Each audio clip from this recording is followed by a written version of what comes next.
Agora vamos para um pouquinho mais longe, né? Vamos lá para Abu Dhabi, onde o Palmeiras já garantiu vaga na final do Mundial. Felipe Brizola acompanhou tudo e traz mais informações para a gente aqui no Redação. Bem-vindo, Brizola.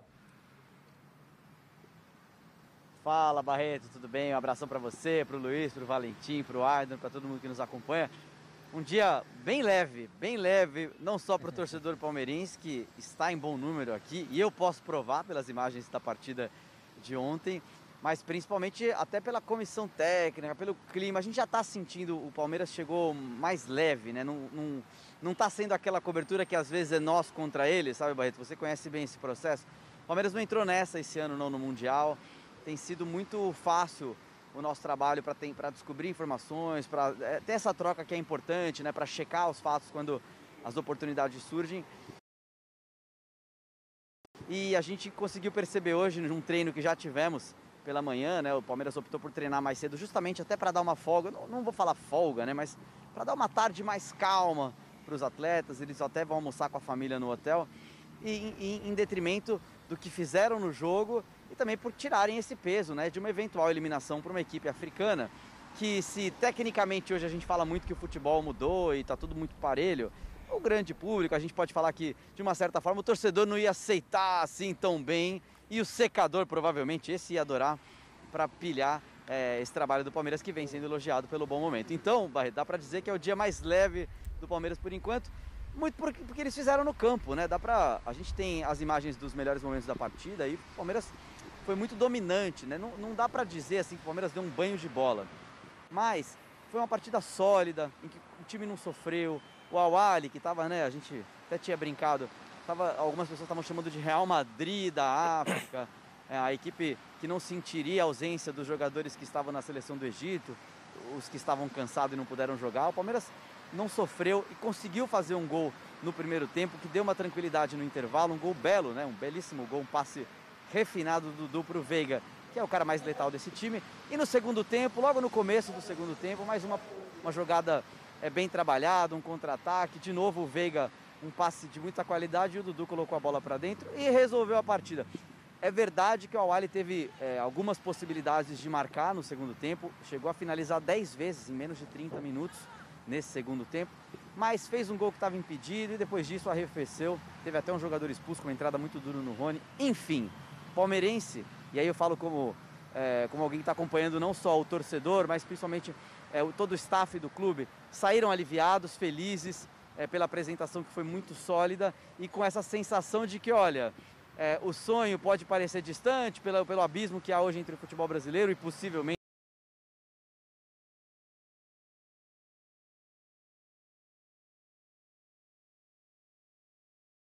futebol europeu, se o Chelsea avançar, mas com a ideia de que fizemos tudo como havia sido planejado e agora é buscar o sonho maior. Vamos ouvir, inclusive, o que o Abel falou depois da partida sobre essa questão de como enfrentar, né, como jogar uma partida desse jeito. Até mesmo as equipas mais propositivas puxam contra-ataque. Eu acho que foi o Simeone que aqui há dias falou, há uns tempos falou. Quer dizer, quando uma equipa sai a propor jogo de trás, é para os atrair, para sair quando a bola fica aberta ou numa combinação indireta, ganhar as costas. E, portanto, não sou eu que o digo, 80% dos golos que se fazem no futebol mundial são feitos em 4, 5 passes. 80% dos golos que se fazem no mundo são feitos em 4, 5 passes. Portanto, é um mandado estatístico que eu não posso não deixar de olhar. Agora, não é só o único momento que se faz golos. Nós podemos fazer golos de 4 maneiras, na minha opinião.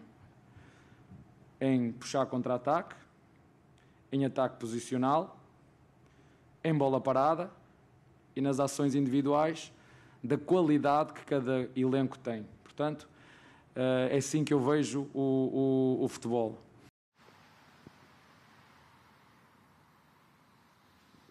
Tá aí o Abel, né, Barreto? A gente imaginou que talvez ele pudesse dar alguma cutucada, né, no treinador Pizzo Mosimane, do Al-Ahly, que tinha subido um pouco o tom, né, em relação a essa questão do Sul-Americano entrar na semifinal, mas o Abel podemos dizer que ele foi elegante, se cutucou de forma suave, que não valeu nem a polêmica.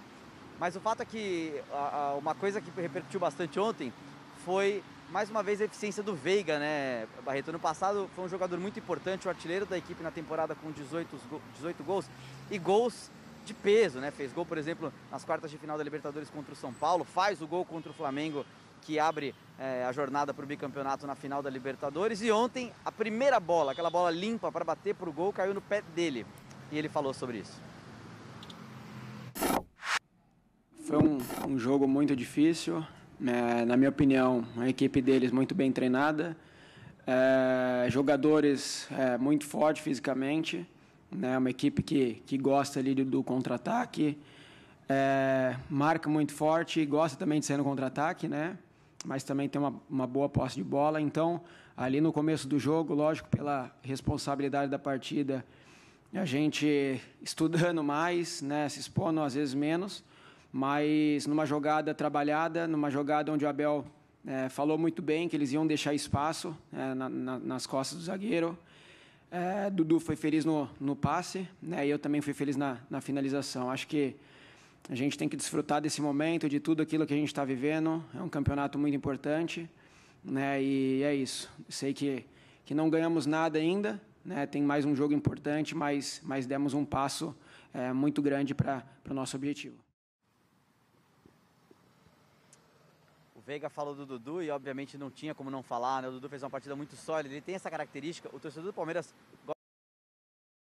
gosta demais do Dudu, né, por motivos óbvios, pela história que ele tem, pela trajetória, por ter passado por toda essa transição que vem, né, de 2014, quando o Palmeiras quase cai, até esse momento em que está aí a um jogo de ser campeão do mundo. E o Dudu tem essa importância de ser um desafogo importante, ele segura bem a bola quando o jogo está difícil, quando não tem espaço. E ontem, essa função que muitas vezes fica invisível, não ficou, porque ele deu um passe para gol e depois fez o gol dele nesse passe do Veiga.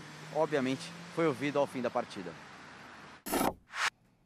Eu sempre ponho o objetivo da equipe em primeiro lugar.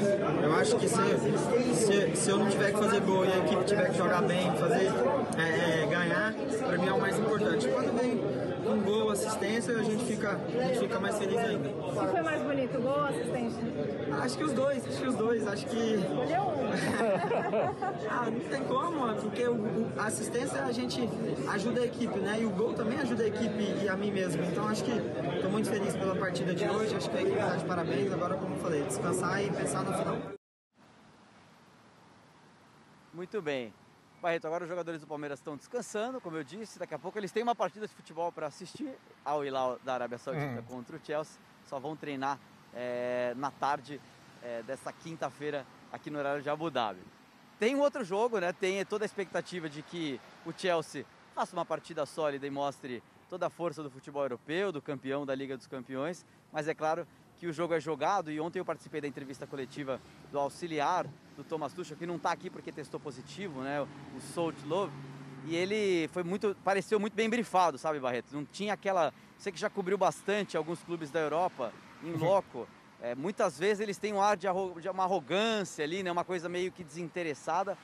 Ele estava muito bem brifado, o auxiliar do Thomas Tuchel, eu repito, falando muito que o time quer demais vencer essa competição, que respeita, que entende que há uma paixão talvez de outros continentes que seja um pouco mais exacerbada, mas isso não significa que eles estejam descompromissados. Inclusive eles citaram o Palmeiras, eu falo ele porque também tivemos o Azpilicueta, né, o lateral espanhol. Os dois falaram do Palmeiras na coletiva, ainda que não seja o prato do dia, e a coletiva foi ontem, eles não sabiam quem iria avançar, porque eles viram o embarque do Palmeiras saindo de São Paulo, vindo para cá, a festa dos torcedores, e comentaram como algo bonito, né? Como algo que simboliza como os sul-americanos, e eu posso falar com tranquilidade que os africanos também vivem esse campeonato. Uma última coisinha, peguei um elevador com um rapaz que ele era do staff do Al Hilal. Aí ele me viu, perguntou, eu falei, eu sou do Brasil. Ele falou, Aí eu olhei e falei, você é do Al Hilal. Ele falou assim, aí eu brinquei, né? Falei, vamos ganhar amanhã, né? Falei brincando assim para melhorar o clima. Ele falou assim, vamos tentar resistir. Acho que isso resume, né, Barreto? Resume o que a gente vai ver daqui a pouco, tentar resistir, mas pode ser excesso de modéstia, também pode estar escondendo o jogo, isso vamos saber em poucas horas. Aliás, por falar nisso, a gente precisa liberar o Felipe Brizola para ele ir fazer o credenciamento e acompanhar esse jogo entre Chelsea e Al Hilal. Obrigado ao Brizola pela participação no Redação de hoje. Vamos abordar alguns aspectos aí, com base nas informações que o Brizola trouxe e também com o que a gente viu nas entrevistas, né? Achei muito interessante, Luiz, a explicação do Abel sobre como fazer gols. Acho que ele tem feito um esforço muito grande para não caracterizar o Palmeiras como um time defensivo, porque tem 3 zagueiros ou porque joga no contra-ataque, né? O que ele quer dizer é que um time que tem qualidade pode se valer de vários recursos para ganhar jogos e para fazer gols. E tem outra, né, Barreto? Aqui no Brasil há um costume muito grande de se caracterizar o treinador pelo estilo de jogo ou pelo momento e o clube que ele está trabalhando.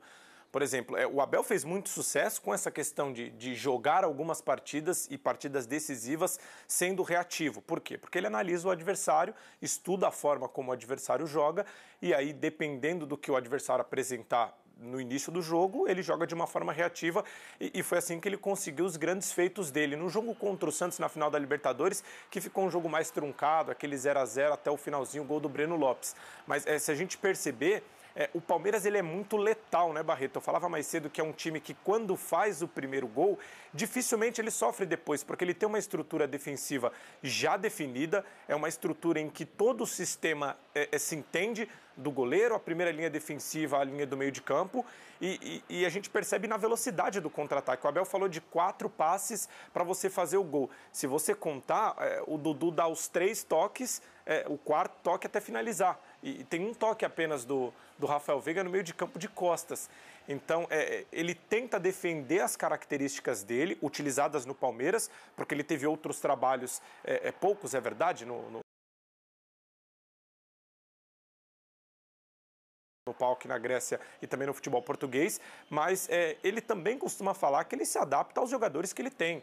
Se ele tem jogadores e adversários que ele pode jogar de uma outra forma, ele apresenta um repertório capaz de mostrar a qualidade do Palmeiras. E quando o Veiga fala, o Abel nos explicou que eles deixariam o espaço no fundo da lateral direita. Os 2 gols do Palmeiras foram exatamente no mesmo espaço, no espaço que foi deixado aberto pela lateral esquerda defensiva do time egípcio, mais do lado direito ofensivo do Palmeiras. Então é um buraco muito grande que ficou naquele espaço aproveitado pelo Veiga e pelo Dudu, que são 2 jogadores que eles não têm posição fixa, né, Barreto? Eles se movimentam muito rápido e o Abel sabe disso e por isso montou a equipe exatamente para esse jogo e mais uma vez ele consegue com sucesso uma classificação para uma decisão tão importante. E a gente acabou de mostrar ali, né, de novo nos melhores momentos, o uso da nova tecnologia, né? É a linha do impedimento mais 3D. Sofisticada agora, 3D, com imagem do jogador e tal. Queria abordar também um aspecto anímico. Enquanto a gente vê aí alguns momentos de perigo, né, que o Palmeiras sofreu na partida, mas acho que o que pesa mesmo, aliás, não pesa, porque o Brizola estava falando em leveza, né, Marquinhos? Como que o clima no Palmeiras está diferente, né? Era uma relação com o Mundial muito, muito tensa, porque o Palmeiras perde naquele modelo antigo para o Manchester United. Aí é o seguinte, você vai enfrentar um grandão da Europa, você não entra como favorito, né? Mas era um time do Palmeiras também, uma das maiores gerações da história do Palmeiras, né? E o gol tem uma falha do Marcos, o próprio Marcos já deu várias entrevistas dizendo como aquilo marcou a carreira dele, enfim, foi doída aquela perda, né? O Palmeiras não estava jogando mal, perde só por 1-0 e, enfim, fica... Aí vai jogar esse modelo novo, de novo não consegue fazer gol, né? Perde a disputa do 3º lugar, quer dizer, sai com um gosto muito amargo do Mundial, né? E aí tem uma chance rara de voltar no ano seguinte, né? Não é sempre que isso acontece, muito pelo contrário. E aí chega realmente, já dava a impressão nas entrevistas de que estava encarando essa competição de outra maneira, né? E foi o que a gente viu em campo. Chega com uma pressão também, né? No ano passado, como você disse, até pela derrota logo de cara para o Tigres de 1-0. Até falando sobre isso, O Luan também tinha uma pressão extra, porque errou no ano passado e jogou muito ontem. A dupla de zaga com o Gomes foi uma dupla perfeita, quase não erraram. É uma dupla muito segura. Eu acho que esse Palmeiras que chegou, a vitória, como o Luiz muito bem disse, o Teixeira falou, uma vitória, para mim, no melhor estilo Abel. Ela foi estratégica e paciente. Se a gente pegar os dados do primeiro tempo, o Palmeiras teve mais posse de bola, tentou cadenciar mais o jogo, procurar os espaços, como o Luiz falou. Foi apontar os jogadores onde era o espaço lateral esquerdo do adversário para a equipe atacar com o Veiga e o Dudu. O Palmeiras teve mais a bola. No segundo tempo, teve a proposta do contra-ataque e foi muito feliz. Logo aos 7 minutos, o Dudu arranca, você percebe que ele vai procurando quem está na área livre, né? O Rony ou o Veiga, ele dá umas 4 olhadas para a área, até ver se alguém está livre. Não tem ninguém livre, ele enfia o pé, enche o pé para o gol. O primeiro gol, esse toque do Dudu é qualquer coisa também, né? Que deixa o Veiga na cara do gol. Para mim, o Dudu foi o melhor em campo. Até como o Brizola falou antes, o Dudu às vezes é invisível, né? Que é aquele jogador que nem sempre vai ser quem vai dar assistência ou quem vai fazer o gol, mas está sempre fazendo um trabalho ali que possibilite aos seus companheiros extraírem o seu melhor em campo, né? Esse é o gol que eu falei, que ele vai olhando para a área. Agora, eu acho que esse Palmeiras chega mais leve agora. Não chegou leve. Chega mais leve agora porque, como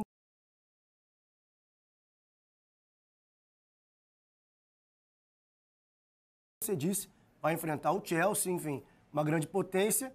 E aí é o que vier. Claro que quer ganhar, tem condições de ganhar, mas aí é outro patamar. Mas eu acho que chegar com essa vitória segura, pegou um time bom, não encarou qualquer time. O Ali não é um time qualquer, encarou um time bom, teve uma boa vitória. Acho que tira esse peso e pode chegar leve essa final. Quem sabe, né, conquistar aí, depois de 10 anos, mais um brasileiro com o Mundial, né?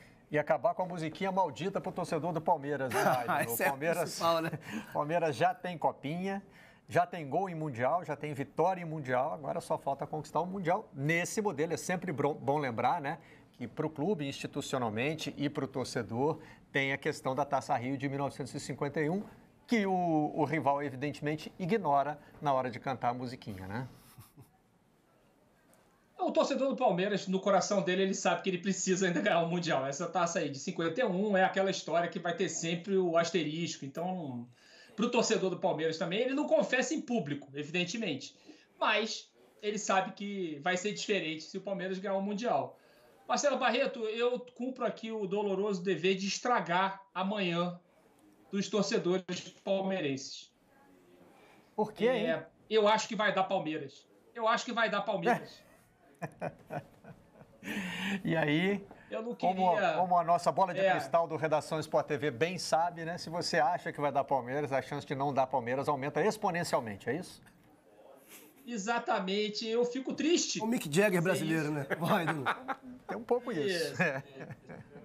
O que muito me honra, por sinal. Eu tenho até uma conta bancária, mas a fama já tá bem. Mas, enfim, o Palmeiras chega de um jeito muito sólido. Eu acho até, cada um sabe de si, cada um sabe a dor e a delícia de ser o que é, para citar aqui Caetano Veloso. Mas o Abel não devia se incomodar com essa questão de que o time dele joga na defesa, que é reativo, que joga no contra-ataque.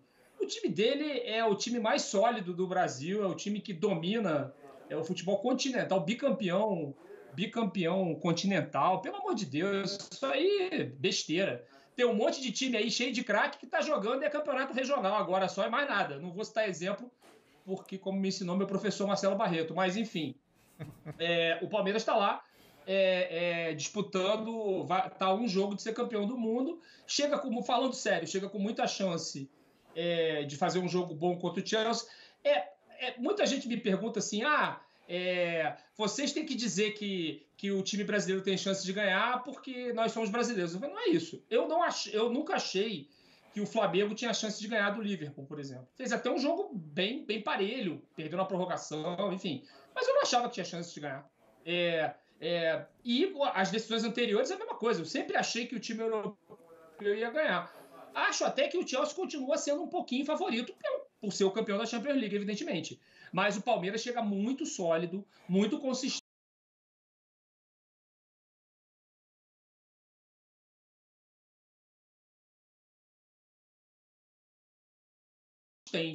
para essa final por conta do bom futebol que o time joga. E por fim, eu vou precisar da ajuda dos meus professores para entender por que o Rafael Veiga não tem uma chance na seleção do Tite. Por que ele ou melhor, por que ele não entra para o grupo de convocáveis? No radar, eu não consigo no entender. Radar. É a expressão que o Tite usa. No radar, para usar o termo da moda. Eu não entendo por que o Rafael Veiga tá jogando muito mais que o Everton Ribeiro, por exemplo, que é convocado toda vez. Eu não entendo. O Dudu, eu entendo não ser convocado. O Dudu joga num setor de campo que é lotado de talentos, então é muito mais complicado. Agora, na tal busca pelo time do Tite, e todos os especialistas dizem que ele está buscando o time ainda, não era o caso de testar o Rafael Veiga? O Brasil está classificado para a Copa do Mundo. Não era o caso de testar? Eu realmente não compreendo. O Rafael Veiga, mas o Rafael Veiga não disputaria a vaga com o Everton Ribeiro nessa sua projeção. Ele seria mais da posição que hoje, para a seleção, né? Encaixando o Rafael Veiga no esquema atual da seleção. Ele estaria onde estava o Felipe Coutinho, por exemplo, no último jogo? Pode ser, assim, mas o que me incomoda não é que o Rafael Veiga tem que ir para a Copa do Mundo, é por que não testa? Daqui até a Copa do Mundo é um monte de jogo que não vale nada, só vale para teste. Por que não testar o Rafael Veiga? Vai que o Rafael Veiga na seleção é um jogador incrível. Pode ser que não seja. Testou uma vez, deu errado, pronto. Mas assim, não testar eu acho um absurdo. Bom, nas eliminatórias faltam 2 jogos, depois já são os amistosos visando a Copa do Mundo. Então, assim, o grupo está fechando, né? Tá ficando cada vez mais difícil de imaginar alguém que vai chegar agora e vai ganhar a vaga. Eu não estou usando isso como justificativa para não testar. Só estou acrescentando à sua reclamação o fato de que está cada vez mais difícil ele ser testado agora, né? Pelo momento do trabalho. Mas o que eu ouço falar? Então, mas o que eu ouço falar o tempo todo é que o Tite está procurando ainda alguns jogadores, não está com o grupo fechado, está formando grupo, tem jogador que é convocado que vai acabar não indo. Não tem toda essa conversa? Por que não testar o Rafael Veiga? Só isso que eu acho. Decisiva, né, Barreto? Desde o Atlético Paranaense em 18, com o título da Copa Sul-Americana. É óbvio que são proporções diferentes se a gente colocar os gols decisivos dele em Libertadores, em Copa do Brasil, em Brasileiro, e agora o primeiro gol do Palmeiras em Mundiais nesse modelo da FIFA. Mas eu concordo com o que o Aidano diz também, e esse questionamento também rola internamente no Palmeiras, sobre o Dudu e sobre o Rafael Veiga, antes mesmo do desempenho ontem lá nos Emirados Árabes. São 2 jogadores que são extremamente decisivos, né? O Dudu principalmente no jogo contra o Atlético Mineiro, em que ele faz o gol depois da jogada do Verón e garante o time na final, e o Veiga na decisão contra o Flamengo a gente nem fala. Certamente o torcedor... aí eu fico pensando se o torcedor do Palmeiras gostaria ou não gostaria, né? Porque essa relação hoje o torcedor cobra até o momento da convocação. Por que esse jogador não está na seleção? Aí quando o jogador convocado desfalca o time em alguma rodada do Campeonato Brasileiro, aí o torcedor fica na bronca porque o jogador foi convocado. O torcedor quer que todo mundo reconheça, veja o que ele vê. Isso, né? isso. Esse cara é craque, joga muito. Então como é que a seleção não vê isso? Mas aí convoca... Não. Esse meu jogador aqui não pensa no meu time, como é que você vai pensar só na seleção?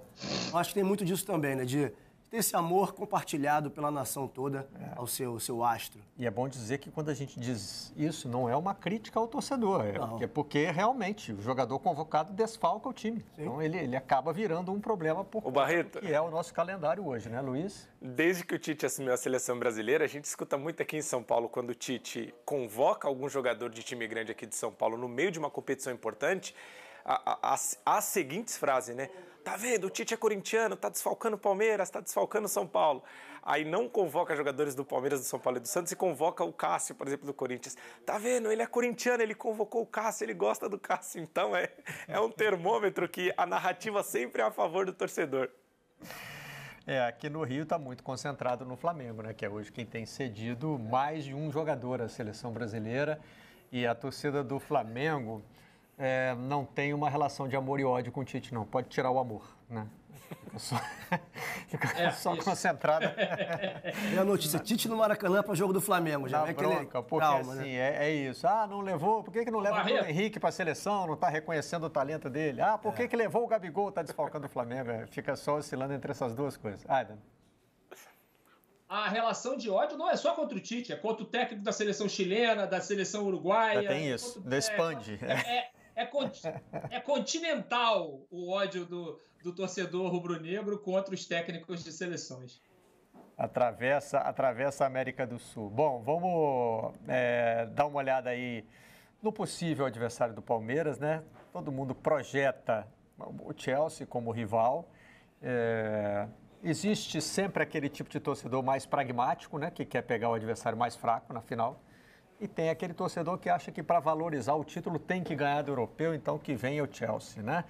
Mas é bom a gente saber como vem o Chelsea. Então, tem aí um giro de manchetes dos jornais ingleses falando sobre a preparação do time para o Mundial. O Daily Express é o título de baixo, tá? Não vamos achar que o Mundial também está no destaque, não. Aquele das letrinhas menores ali, ó. César saúda a chance de fazer história no Chelsea, né? O César é evidentemente uma referência ao imperador romano, mas no caso ali é o Azpilicueta, né? O nome dele é César. E no Guardian, Azpilicueta visando a história com vitória na Copa do Mundo de Clubes. É o mesmo título sem o trocadilho histórico, né? Baseado na entrevista coletiva, quer dizer, também nem tem uma inspiração tão grande na cobertura assim, não, né?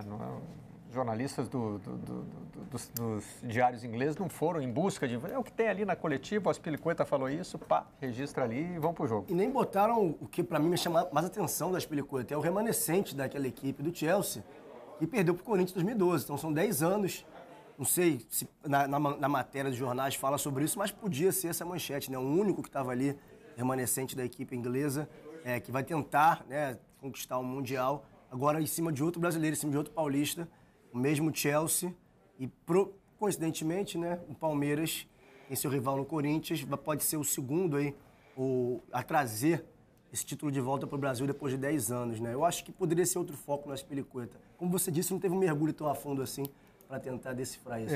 Eu não sei se eu posso falar ou se eu estou dando spoiler, mas eu fui convidado pelo Globo para votar numa enquete que compara os dois times do Chelsea.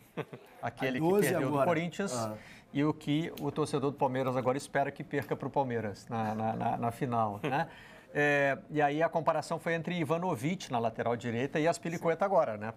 Para você não comparar o mesmo. E eu acho que eu fiquei num meio a meio. Meio a meio exato não tem no time de 11, né? Mas acho que ficou bem equilibrado. 6-5 ali? E deve ter ficado por aí. Deixa eu ver se eu tô... Você botava o comparativo campinho, tem peças que são melhores que as peças passadas e tem outras peças passadas que não tem comparativo com a peça de agora, com as peças de agora. Mas eu acho que no conjunto da obra, a sensação daquele Chelsea, naquele momento, era mais impactante. Eu acho que esse time do Palmeiras, concordo com o Aidan quando fala do Flamengo em relação ao Liverpool, era bem difícil. Eu acho até que era mais difícil do que agora o Palmeiras ganhar do Chelsea, não pelo Flamengo, mas sim pelo adversário.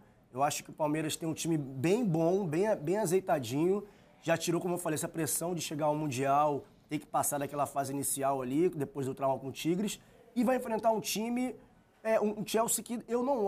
Obviamente, pelo amor de todos os deuses, é um super poderoso, mas eu acho que o Palmeiras tem chances reais, não é só tem que falar porque é brasileiro, chances reais de fazer um bom jogo, principalmente se abrir o placar. Eu acho que pode trazer esse título para o Brasil. Ô Barreto. Eu vou pedir desculpa aqui para o Bruno, que me convidou para participar da enquete, mas já que eu já estraguei mesmo, falei, não sei se poderia ter falado, já vou logo fazer o serviço completo e dar o meu time, tá? Porque eu ainda tenho ele aqui. No gol eu escolhi o Cech, mas eu acho que o Mendy vai ter uma carreira maior do que a do Cech até. E o Mendy vem de um título um título de Africano de Nações e eleito o melhor goleiro do futebol europeu, né? O duro é você votar em quem já tem o conjunto da obra e quem está construindo a carreira agora, né? E entender a época também, né, Barreto? Você acaba tendendo para... Talvez esse tenha sido o voto mais difícil, tá? Os laterais eu escolhi o Azpilicueta de agora e o Cole daquele time. Os zagueiros eu fiquei com os de hoje, Rüdiger e Thiago Silva. Jorginho ganhou do Ramires. Eu achei uma pena o Jorginho bater com o Ramires. Mas eu respeitei a ordem em que as escalações me foram passadas aqui. Lampard, esse tem que estar, né? Sim. E o Mata, eu não sou um grande fã do Mata, não, mas ele teve bons momentos. E também na comparação, ele bateu aqui com o Kovacic. O Barreto, ele vinha de Euro e Copa do Mundo, né? Com a seleção espanhola. Pois é, talvez desse para botar o Mason Mount aí, mas, de novo, eu respeitei a ordem. Eu não fiz seleção que nem a do Aidano. O Aidano, quando faz seleção de campeonato, ele só bota a camisa 10 e um ou outro centroavante ali para atacar. Ele tira até o goleiro, se precisar. No máximo entendeu? goleiro. Não vai entrar em campo. Goleiro e tudo quanto é camisa 10. Isso, bota um monte de camisa 10. Eu não fiz isso. Meu De ataque ficou com... De retranca já me bate. De retranca já me bate da vida real, meu querido. A vida é isso. Então é isso aí mesmo. Isso. No virtual vamos para cima deles, né? Não tem um Kanté aí, não? Então, o Kanté não está na lista da comparação. Não? Nossa Senhora. Ele não está no... Esse aí é unanimidade. Lista criminosa. Eu até não entendi por que ele não está no time de 2022, o Kanté. O meio-campo está escalado com Jorginho, Mason Mount e Kovacic. Eu respeitei a escalação que me foi passada. Sim. Eu votei nos nomes que estão aqui, posição por posição. E aí o ataque ficou Moses, Hazard e Lukaku.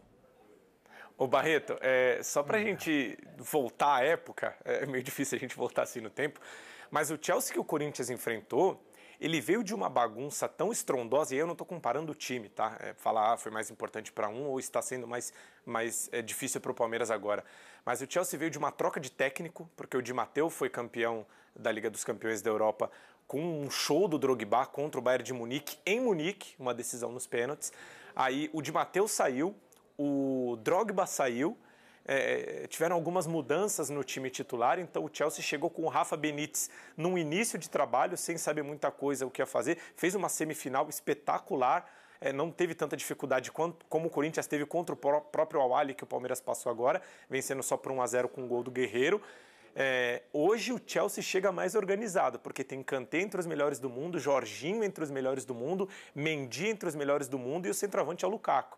Então, acho que no papel, é porque a gente vê o Hazard hoje na escalação, ele estava mais no início de carreira, ele não era ainda tão consolidado aquele Hazard. E outras peças já em fim de carreira, como o Fernando Torres, como o Peter Cech, o Davi Luiz também já estava em declínio técnico para o futebol europeu. Então, eu acho que o Chelsea de hoje é uma casca mais dura para o Palmeiras, que chega também bem organizado se a gente comparar com o ano passado. Aí sempre tem também aquela questão de como o time europeu chega para disputar o Mundial, né? Especialmente os ingleses, né? Eles realmente... a minha experiência com esse Chelsea, eu morava lá na Inglaterra, né? Quando esse Chelsea de 2012 enfrentou o Corinthians. 11-12. E o episódio que eu sempre cito aqui é o do dia em que eu fui para a porta do Chelsea, para a porta do estádio do Chelsea, perguntar às pessoas que passavam por ali sobre o Mundial. Evidentemente, ali tem pessoas passando que não são torcedores do Chelsea, mas é fácil você ver um com camisa. E ninguém sabia que o Chelsea estava disputando aquela partida no Japão. Não sabiam que o Chelsea tinha viajado para o Japão, as pessoas que eu entrevistei ali, numa amostragem pequena. Sim. Eu não fiquei ali entrevistando 100, 200 pessoas. Eram as pessoas que passaram ali naquele horário.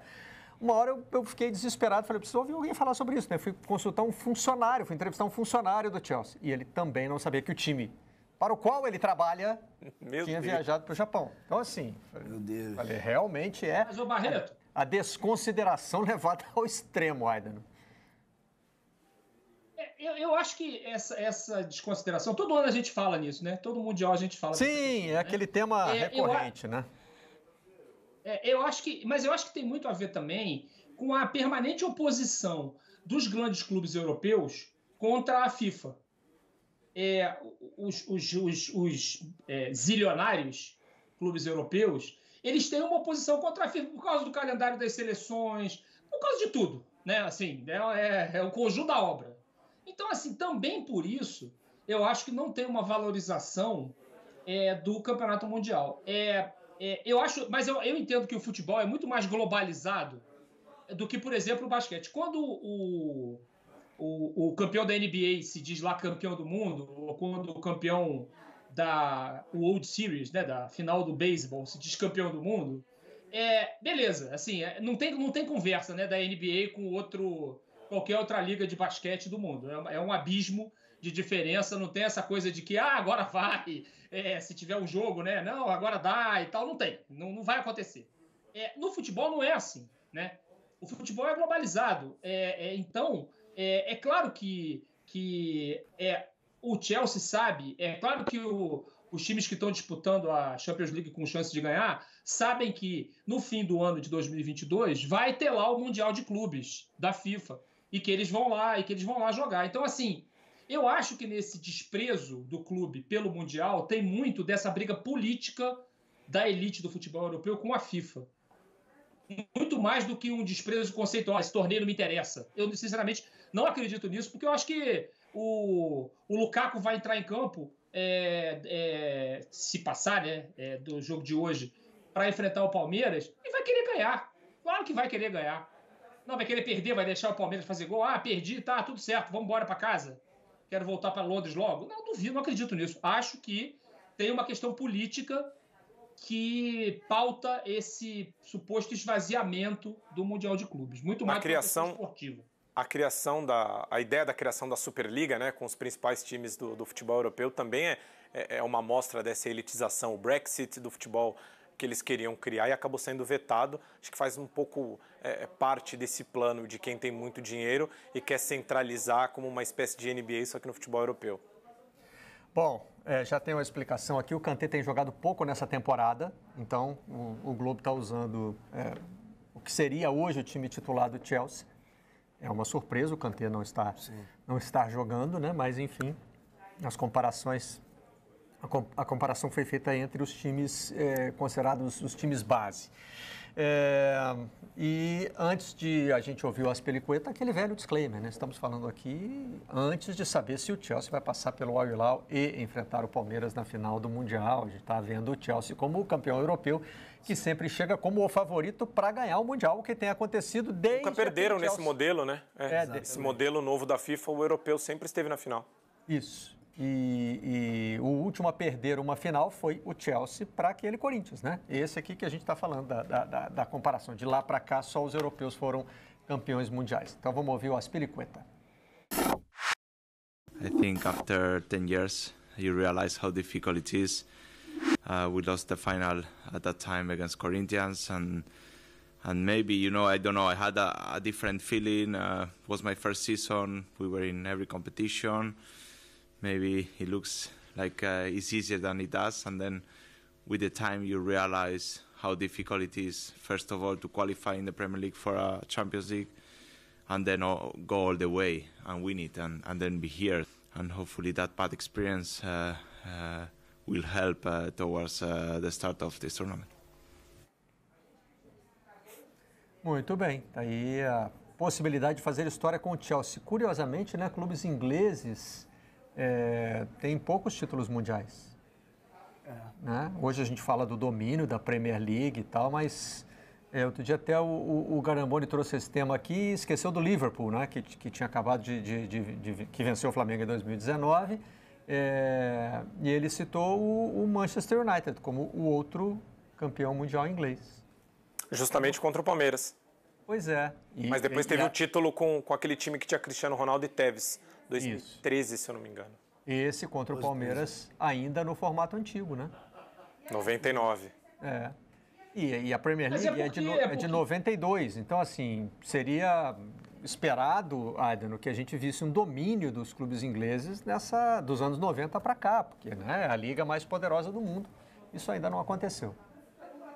Agora, também tem muito pouco jogador da Premier League ganhando melhor do mundo, né? Já reparou isso também? Pouco jogador da... Mas também você pega rodar o... Quase ganharam o melhor do mundo nos últimos... porque o período de domínio, desde o Kaká em 2007, era Real Madrid e Barcelona, né? O Kaká ganhou em 7, saindo do Milan, foi 2006, 2007, aquela última temporada do Kaká, e depois ficou o predomínio Cristiano Ronaldo e Messi, com o Modric entrando no meio dessa discussão também pelo Real Madrid. Então, virou uma liga única em que a disputa do melhor do mundo era entre Cristiano Ronaldo e Messi.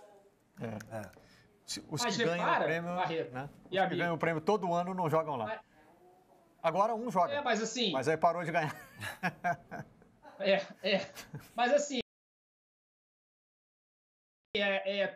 Vários anos a gente fala assim, o Salah vai ganhar o melhor do mundo. Esse ano muita gente falou no Kanté ganhar o melhor do mundo. E não acontece.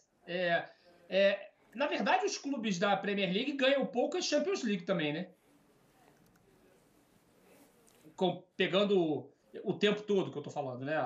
A história do Mundial de Clubes. Eu tava pensando aqui, a gente falou do Liverpool e o Adrian comparou com o Flamengo, dizendo que o Flamengo achava que não tinha chance. E para falar desse Chelsea agora, eu acho que aquele Flamengo de 2019 era melhor do que esse Palmeiras de agora. Acho por tudo que viveu, como estava jogando, enfim. Aquela história do outro patamar. E eu acho aquele Liverpool melhor do que o Chelsea de agora. Também acho. Eu acho realmente.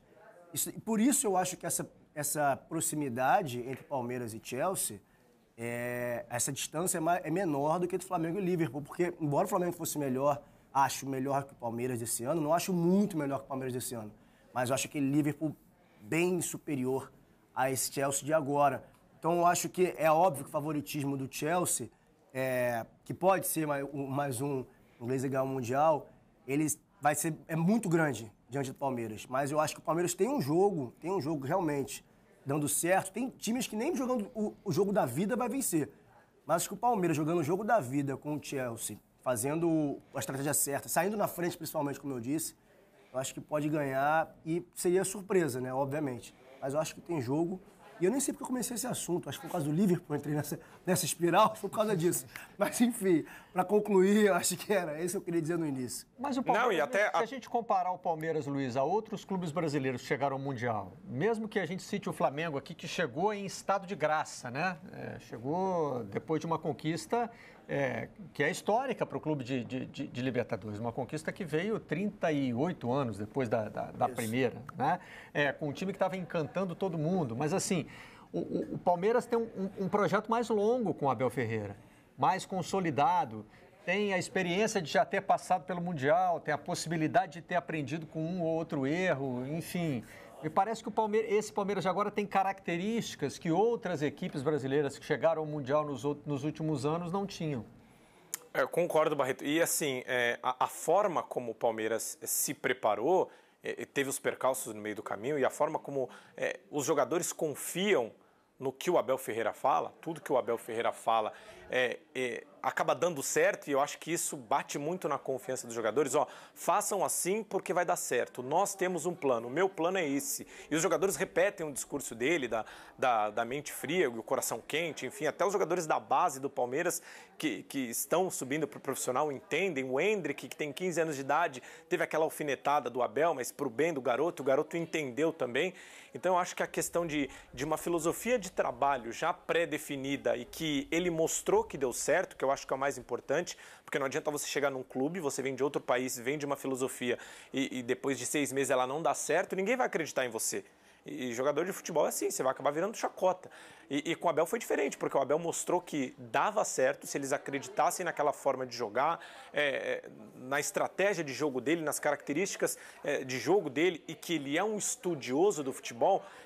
Além da questão de tratar o estudioso como algo pejorativo, que a gente tem às vezes aqui no Brasil também, do boleiro e do estudioso, eu acho que essa questão do grupo de jogadores, o grupo estar com a confiança elevada e entender o que o Abel quer e ler dentro do jogo o que o Abel passa para eles, eu acho que é o principal fator para esse Palmeiras chegar tão diferente como os últimos brasileiros chegaram nos últimos anos.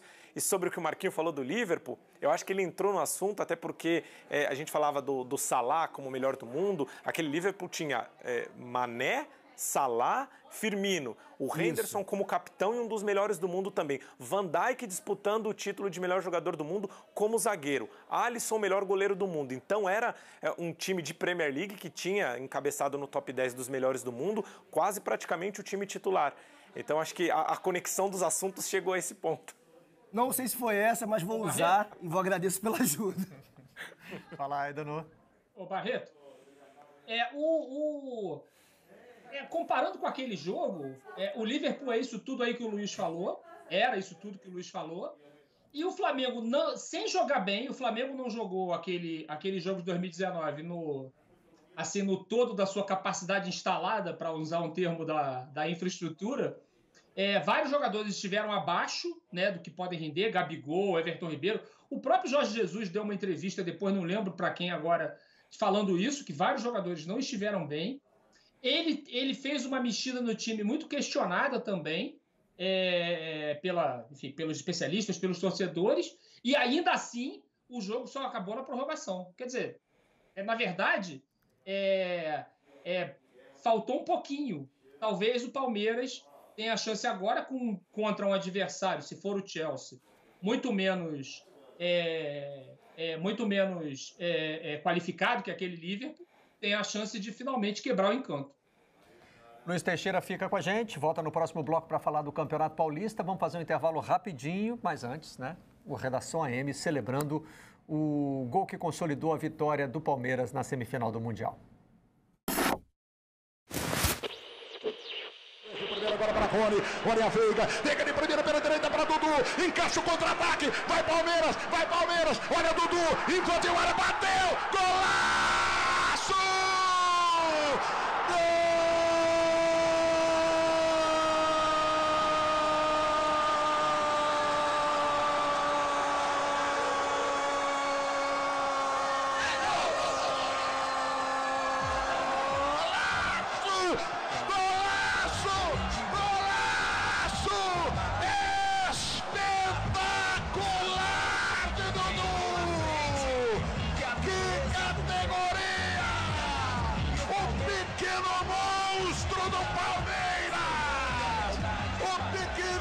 Se agiganta nas grandes decisões, é dele, Dudu, solte a sua voz, comemore muito, torcedor do Palmeiras, mais esse grande momento, mais um momento histórico, um gol maravilhoso, espetacular do pequeno gigante Dudu. O monstro, pequeno monstro.